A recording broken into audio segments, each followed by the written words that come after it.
अस्सलाम वालेकुम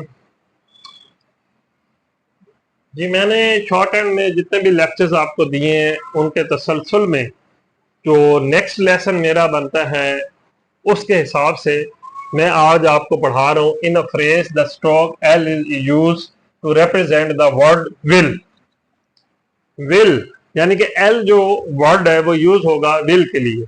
जैसे हम लिखते हैं इट विल, तो पहले हमने ये मैंने पहले से इसलिए लिख दिया है कि कुछ स्टूडेंट क्योंकि किताब में भी ये चीज़ सामने है और मैंने भी ऑलरेडी लिख दिया है, लेकिन स्टूडेंट को समझना चाहिए या समझाने के लिए ये बात मैं इस वजह से, ताकि इसको हम अच्छे तरीके से समझ सकें कि ये किस तरीके से हमने इसको करना है। उसमें यह सबसे पहले है इट विल। तो पहले जैसे कि मैं मेरा एक सिंपल वे आपको समझाने का, उसी को मैं सामने रखते हुए कह रहा हूँ इट विल। जैसे पहले हमने टी का ये जो है यानी कि साइन बनाया इट, और साथ ही हमने एल डाल दिया है। इसको जो पेंसिल छोड़े पे गए, जब एल डाला तो ये बन गया इट विल। सेम इसी तरह आपने चे यानी कि विच, जो यानी कि शॉर्ट फॉर्म में जब हमने देखा था कि जो चे है उसको शॉर्ट फॉर्म में क्या विच कहते हैं, तो हम विच विल बन गया। तो इसी तरीके से हु विल, नेक्स्ट वर्ड है हु विल। तो ये हु विल जो है, उसके बाद ये है हु विल। हु का हमने साइन पढ़ा, तो हु में हमने देखा कि शॉर्ट वर्ड है। हु को आपने शॉर्ट वर्ड हु से, शॉर्ट टिक जिसे कहते हैं, एक टिक से हमने हु को रिप्रेजेंट किया और साथ ही हमने एल डाला, तो ये क्या बन गया हु विल। सेम इसी तरह दे विल बी, तो दे डाला और विल, और सॉरी दे विल, पहले हमने दे डाला और ये इसके साथ विल एल डाला, तो ये क्या बन गया दे विल।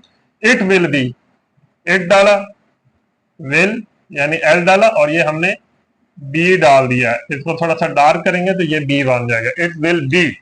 इसी तरह नेक्स्ट वर्ड है it will have, next phrase जिसे हम कहते हैं, ठीक है, phrase it will have, it will have, ये हमने इट विल और ये हैव बन गया। यानी कि पहले हमने इट डाला, फिर उसके बाद एल की स्ट्रोक डाली, तो ये क्या बन गया विल, और हैव एज इट इज जैसे आपको पहले से पता है कि हैव हमने उसी तरह लिख लिया। दे विल बी, अब दे डाला हमने और उसके बाद हमने एल का स्ट्रोक डाला, एल का स्ट्रोक डाला, तो ये दे विल बन गया, और फिर एंड पे हमने बी का उसी तरीके से जैसे ऊपर मैंने बताया बी आपने डाल दिया। They will have, they will have, they डाला एल डाला और साथ ही हमने हैव। अब बेसिकली ये जो वर्ड्स होते हैं ये शॉर्ट हैंड में आपकी स्पीड को एक्सीलरेट करते हैं, यानी कि आपकी स्पीड को बढ़ाते हैं। ये शॉर्ट फॉर्म्स हो गए, ये फ्रेज हो गए, ये सारी चीजें जितनी भी हैं ये बहुत इंपॉर्टेंट होती हैं। आमतौर पर स्टूडेंट इस पर तवज्जो नहीं देते, जिसकी वजह से उनकी स्पीड और एक्यूरेसी जो है वो यानी कि उस तरीके से नहीं बन पाती जिस तरीके से होनी चाहिए। तो इंशाल्लाह आज का ये मेरा लेक्चर कंप्लीट हो गया शॉर्ट हैंड के हवाले से।